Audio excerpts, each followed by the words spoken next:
Olá, tudo bem? Meu nome é Érica, eu sou da Papo Consultoria de Negócios, Atração e Diversidade. Sou psicóloga, tenho mais de 20 anos atuando com RH e vim aqui compartilhar com vocês um pouquinho do que eu sei dessa área, né? Eu vim falar com vocês de como lidar com os nãos em processos seletivos. A gente recebe muitos nãos, né? Então, a ideia é a gente entender por que esses nãos acontecem, né? E a gente pode se preparar. E entender que esse processo, né, o processo seletivo, na realidade, ele serve para a gente aprender, para a gente desenvolver mais, né? Eles vão entender um pouco mais do que eu estou falando né, nesse sentido para vocês. Então, vamos lá. Primeiro, eu queria compartilhar com vocês como que surge um processo seletivo, né? O processo seletivo, ele surge por duas demandas, ou porque eu aumentei, né, a empresa aumentou o seu quadro de funcionários e precisa contratar uma pessoa para ocupar essa posição, ou porque essa posição era ocupada por uma outra pessoa, por um outro profissional que saiu, pediu demissão, foi mandado embora, e a gente precisa repor essa posição, né? Então, a demanda vem dessas duas naturezas, ou aumento de quadro, ou reposição, substituição de pessoal. Nesse cenário, né, a liderança senta, né, com a consultoria ou com o RH e acontece o que a gente chama de briefing de vaga, alinhamento de vaga. Né? Nesse alinhamento de vaga, o selecionador vai entender com essa liderança o que é necessário, né, que os profissionais, né, que os candidatos tenham para ocupar essa posição. Então, quais são as competências técnicas, as comportamentais, hard skills, soft skills, qual é a cultura dessa empresa, né? O que a gente chama de fit cultural, né?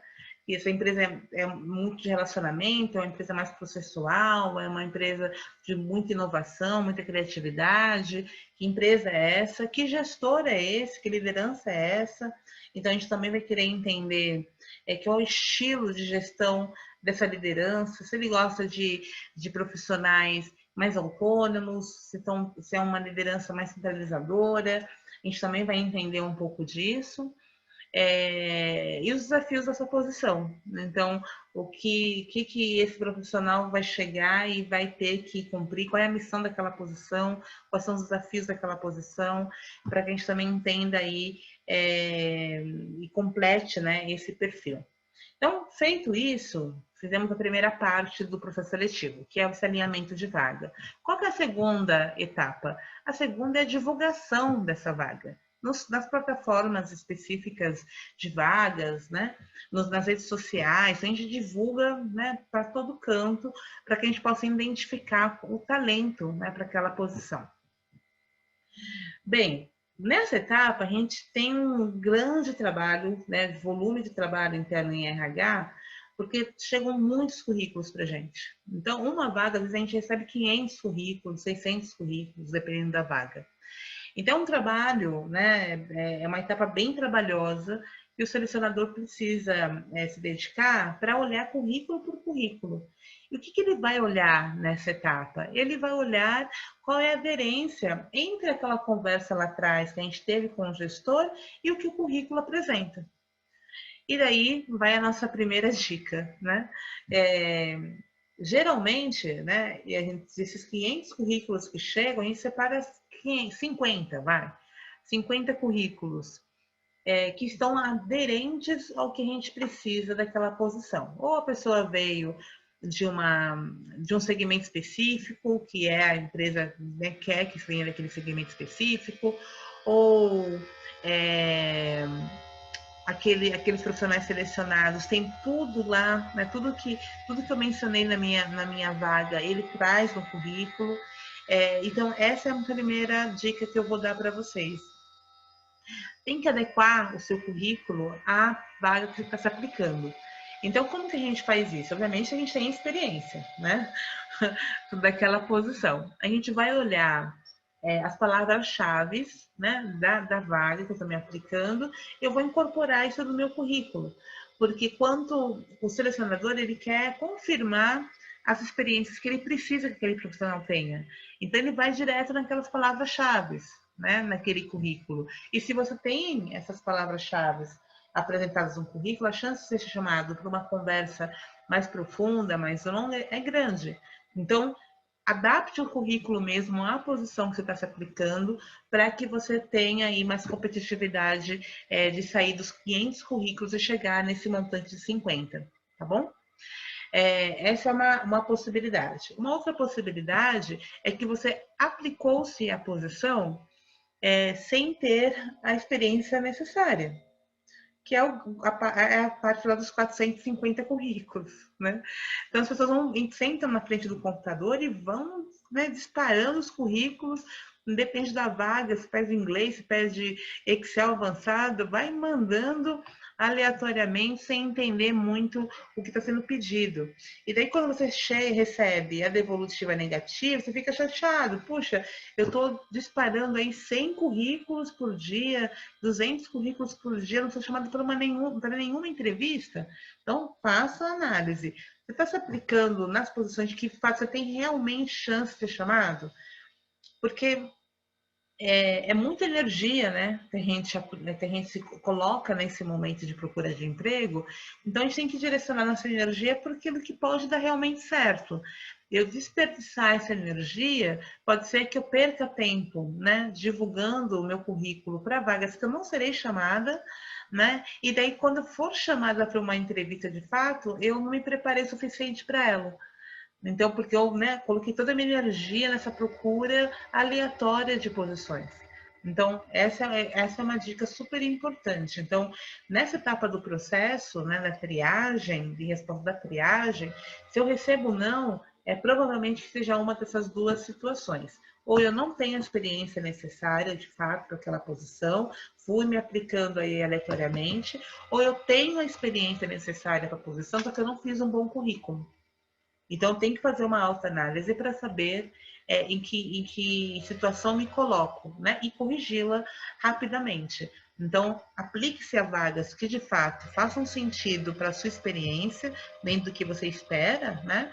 E faça um currículo atrativo, um currículo bonito, um currículo que atenda, né, à descrição daquela posição. Tá bom? Legal. Passei na fase da triagem. Fui chamada por uma entrevista com o RH da empresa. Então, o que acontece nessa fase? Essa fase, o selecionador, a selecionadora, quer confirmar se tudo que você colocou no currículo é verdadeiro mesmo, você tem aquela experiência mesmo. Se você tem aquela experiência, o quanto ela é complexa, né, dentro do que a gente espera para aquela posição. Então, é uma checagem, tá? É uma checagem que a gente faz, investigativa, das suas experiências. E daí eu não passo nessa etapa.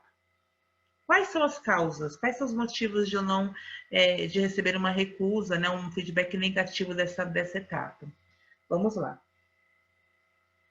Primeiro ponto, você não tem a experiência realmente, você colocou no currículo uma informação e que na prática a gente percebeu que não é bem assim, né? Então, não foi adequado, né? Não está aderente à posição que eu estou procurando. Segundo, eu tenho sim a experiência necessária, só que eu não consegui apresentar essas experiências para a selecionadora. Essa é uma situação que acontece bastante. Terceiro, eu não tenho, eu tenho a experiência necessária, só que eu estava tão nervosa, que eu não consegui me apresentar de uma forma convincente e segura. Então, essas três opções. A primeira não tem jeito, né? Assim, você foi chamada para entrevista e daí com a parte técnica, né, o selecionador sabem investigar, né, se você tem ou não aquela competência, qual o nível dela. Então, se ele entende que, né, da forma que você respondeu não atende aquela experiência, não tem muito o que fazer, né? Porque aquela vaga não é para você. No segundo caso, aonde eu tenho a experiência que eu não consegui passar, né, essa experiência, isso quer dizer que você não entende muito bem que competências eu preciso, né, que aquela vaga precisa para que você consiga ocupar aquela cadeira. O que eu quero dizer com isso? eu preciso, quanto candidata, entender o que é relacionamento interpessoal, o que é uma boa comunicação, o que é uma visão holística, o que é uma visão sistêmica, o que é visão estratégica, o que é cooperação para aquela empresa, para aquela vaga. Geralmente na descrição da vaga tem essas informações. Candidato precisa ter habilidade de lidar com pressão. Candidato precisa habilidade de influência e persuasão, por exemplo, né? Ou organização, ou planejamento, por exemplo. Então, eu preciso identificar o que é exatamente isso, que competência é essa, e resgatar nas minhas experiências, né, nas minhas próprias experiências profissionais, aonde eu exerci aquela competência. Então, esse exercício é fundamental para que você vá bem na entrevista e possa responder para o selecionador exatamente aquilo que ele quer ouvir, né? Porque você tem aquela experiência. Então, o selecionador, as perguntas, sempre farão referência a experiências passadas. Então, você tem que lembrar das suas experiências passadas, reconhecer a competência e trazer como exemplo daquela situação.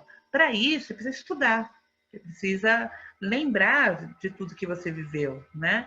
Lembrar dos desafios que você já teve nas outras empresas, de projetos especiais, situações de pressão, de situações onde você teve que aplicar trabalho em equipe, situações que você foi muito bem numa entrega. Então, você tem que lembrar dessas situações para trazer com consistência, né, para a selecionadora, tá? E o terceiro ponto que a gente comentou aqui, você estava tão nervosa com o processo que você não conseguiu apresentar tudo que o selecionador precisava que fosse apresentado. Como que a gente resolve isso? Praticando. Tem que praticar. Quanto mais processos seletivos, entrevistas você fizer, mais testes, né? Você pedir para o seu pai, pedir para sua mãe, para seu namorado, sua namorada, treinar com você, mais segura você vai estar neste momento de entrevista. Então, você tem que treinar, praticar, ser entrevistada. Vai para um espelho e fala sozinha com o espelho, né? Depois ouça, grave, agora com o celular, grave você conversando, grave você se apresentando, né? É uma boa prática para você corrigir frases, corrigir a forma de se apresentar, de você trazer a sua experiência. Então, é legal que você faça também essa lição de casa, né? Então, essas são as 3 possíveis que eu estou pensando aqui, situações que podem fazer com que você receba o seu não nessa fase do processo. Passei nessa fase, né? Vou para a fase final, o painel final com o gestor, com a liderança. O que a gente espera nessa fase, né? Que profissionais são esses? São lá dos 500 currículos, eu selecionei lá os meus 50, e desses 50 eu vou ter no máximo 5 candidatos finalistas para essa posição. Porque a concorrência é grande, é grande.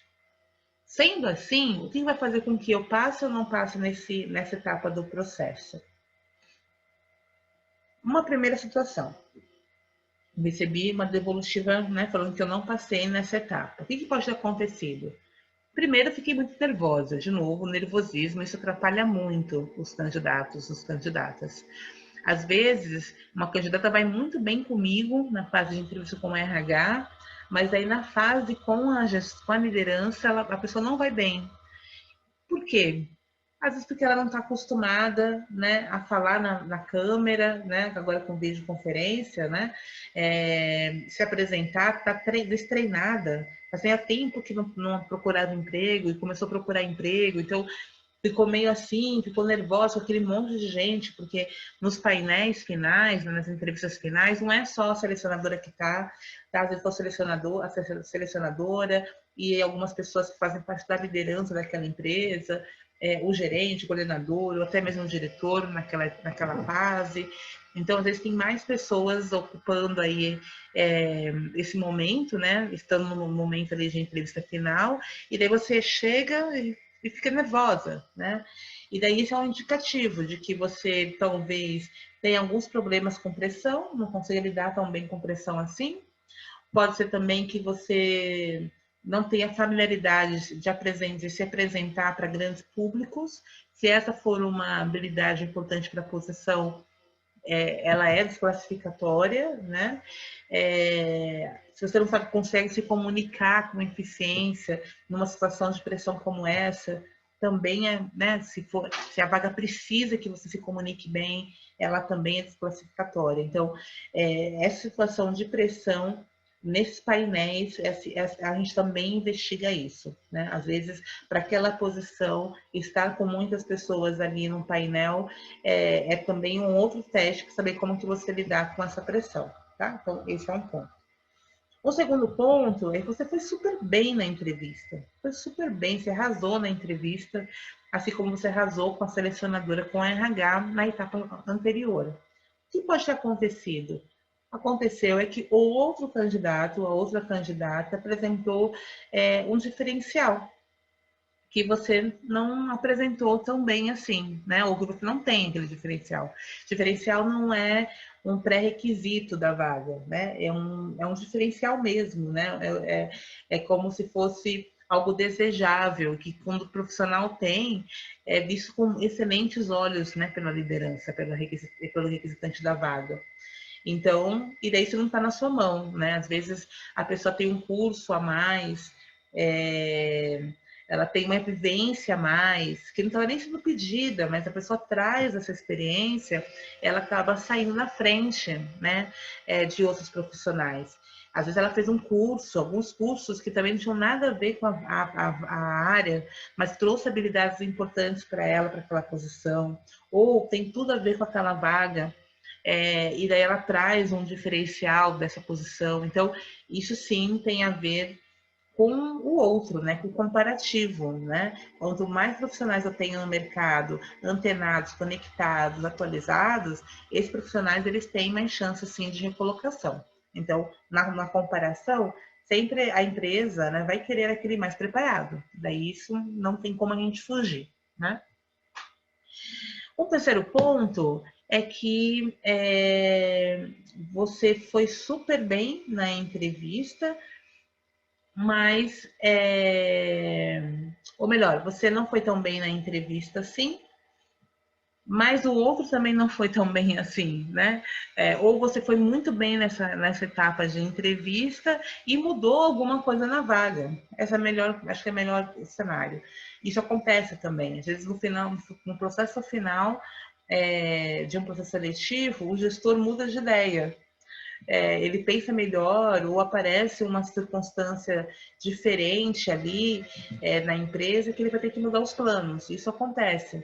Então, às vezes, uma devolutiva falando, olha, mudou o escopo da vaga, não é uma mentirinha, não é algo para você não saber de fato o que aconteceu. É que realmente aconteceu. O gestor teve uma outra diretriz, um outro direcionamento e teve que mudar o escopo da vaga. Isso acontece. Então, você foi super bem, não tem nada a ver com você, mas sim com a estrutura da empresa, com os desafios daquela cadeira. E daí esse processo todo se perde ou fica de stand-by para o segundo momento, que também tem isso. Às vezes perde-se o budget daquela vaga, às vezes não tem orçamento para contratação, ou foi cortado o orçamento. Então, tudo pode acontecer na etapa final, né?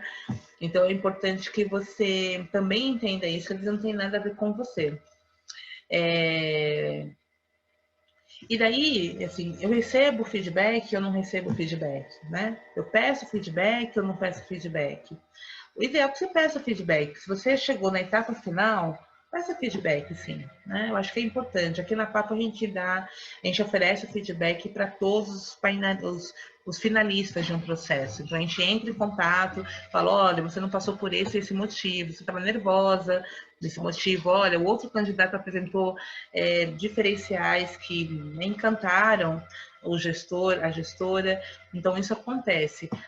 E lembrei de um outro ponto aqui também, de uma possível negativa. Às vezes, você até apresentou a sua experiência com toda a plenitude, com toda a segurança, só que a sua energia não estava contente. A sua energia, a sua vontade, a sua motivação para a vaga não foi percebida pelo gestor, pela liderança. Isso acontece também. Então, às vezes, a gente fica tão preocupada, né, de falar tudo, todo o script que a gente fez, e esquece de ser natural, de ser um grande bate-papo, né? E daí, quando isso acontece, isso também prejudica a sua avaliação, porque daí você não consegue ter conexão com esse gestor. Então, a sua energia, a forma que você se coloca, como você se apresenta, ela é fundamental para que o gestor consiga te ver trabalhando com ele, consiga te ver lá atuando com os pares, com outras áreas. Então, isso é super importante que você fique atenta também. No processo seletivo, trate-o como se fosse único, a sua única oportunidade. Mas isso não pode influenciar na sua ansiedade, isso também não pode influenciar na forma que você se coloca naquela situação, né? Na entrevista. Tem que ser algo positivo. Então, uma energia positiva a gente percebe mesmo sendo por videoconferência, por exemplo. Tá?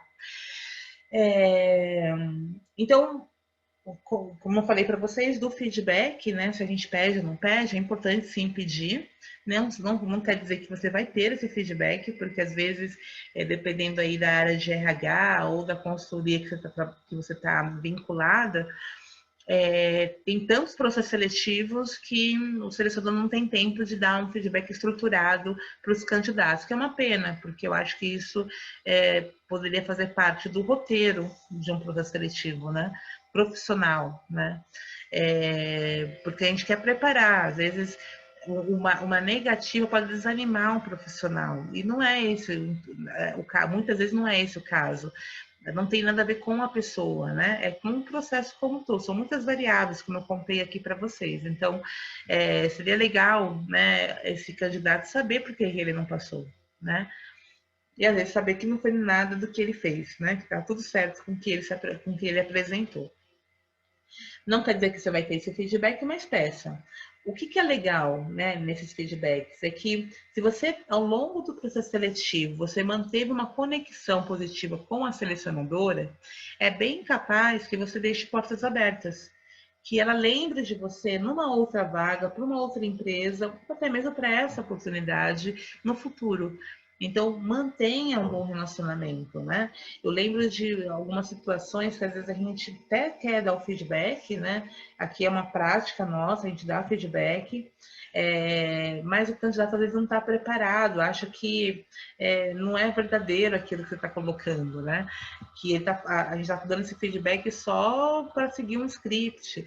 E às vezes se fecha nesse feedback. A gente percebe quando o candidato recebe bem o feedback. O que acontece é que a gente fica com uma impressão, assim, não é um comportamento que a gente espera, né? E daí você vai deletar aquela pessoa, você não deixou uma sua marca registrada ali. Agora, quando a gente tem uma candidata, um candidato que está interessado no seu desenvolvimento, ele é fluido, né? Esse processo de feedback, que ele recebe tão bem e que no próximo ele consegue aproveitar essas dicas e fazer melhor. Então, isso é muito legal quando a gente percebe, né, que o candidato está aberto a receber esse feedback. Então, peça esse feedback sim e esteja aberto também para que venha esse feedback. Quando a gente pergunta para a pessoa o que ela acha de alguma coisa, a gente não pode querer que ela fale exatamente aquilo que a gente quer ouvir, né? A gente quer que ela fale exatamente o que ela sente. E para isso, para ela falar o que ela sente, ela precisa estar à vontade com você. Então, estabelecer conexão com o selecionador é super importante e é uma rede que você vai, né, trabalhando para futuras oportunidades. Tá bom? Acho que é isso. Acho que a gente conseguir resumir aqui bem as etapas de um processo seletivo e os possíveis nãos que a gente pode receber. E daí, em resumo, né, o que eu quero dizer? O processo seletivo é, de fato, um grande aprendizado. Se a gente encarar em todas as etapas de um processo, todas as entrevistas que a gente faz de uma forma positiva, a gente só tem a aprender com isso. Então, a gente vai conseguir se apresentar melhor, a gente vai se comunicar melhor, a gente vai preparar um melhor currículo, a gente vai estar mais preparado para uma entrevista. Então, é isso que a gente tem que focar. Se a gente fizer a nossa lição de casa bem feita, se a gente se prepara, se a gente entende o mercado, pesquisa a empresa, fala com profissionais, né, com dicas, assiste vídeos, né, de como se comportar numa entrevista, de como se apresentar, e se você vai mais seguro para essas etapas. E quanto mais segura você estiver, mais evidente, né, mais evidente você vai trazer para as perguntas que o selecionador vai te fazer. Então, é importante a segurança, esse trabalho prévio, né, para chegar no processo seletivo. E não desanime, né? Aí, quando você receber um não encara isso como algo desestimulante. De novo, se você fizer uma autocrítica e corrigir para os próximos, ou se você fez a lição de casa e está tranquila de que fez tudo certinho, não era para ser sua, mesmo tem que agradecer na realidade. Porque é muito complicado você trabalhar numa empresa que não tem nada a ver com você. Não é um lugar que a gente vai se sentir feliz, não é um lugar que você vai conseguir apresentar suas melhores competências, seus melhores talentos, seu potencial. Um exemplo, a gente sabe que em processos seletivos a gente tem muito vieses inconscientes, né? A gente tem práticas racistas, práticas homofóbicas, né? De a gente, às vezes, abrir a câmera, a gente perceber que o selecionador já te olha de um jeito estranho, né? E daí você quer trabalhar nessa empresa que tem um selecionador desse jeito, assim, que já te olha com olhares, né, preconceituosos, né? Então, não, faça escolhas também. Escolha empresas que você percebe que valorizam a diversidade, que valorizam a inclusão, que tem uma bandeira, né, para esses temas. Porque você trabalhar num lugar onde você não é bem, não tem uma inclusão, não é bem recebido, isso causa sofrimento. Então, entenda também que os não, às vezes, são sims, que vão te preparar para uma posição, para uma empresa que tem mais a ver com você também. Então, fique também, coloque isso também no radar. Às vezes não faz sentido ser para você. Às vezes aquele gestor, aquela gestora que te entrevistou, não está não tá preparada para ter você na equipe. Pensa nisso também, né?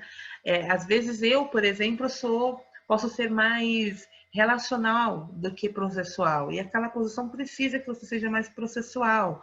Então, você vai sofrer um pouco até se adaptar a essa posição. E daí a sensação de que você não está atendendo, né? Ela é complicada de ser administrada.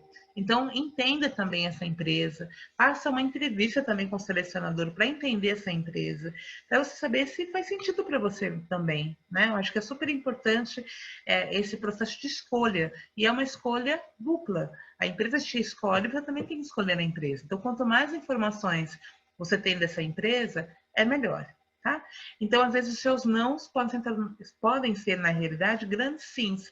Então, se são sims, vamos se relacionar melhor com ele, vamos lidar melhor com ele, e vamos entender, né, como que ele se deu. Tá certo? Então, acho que é isso.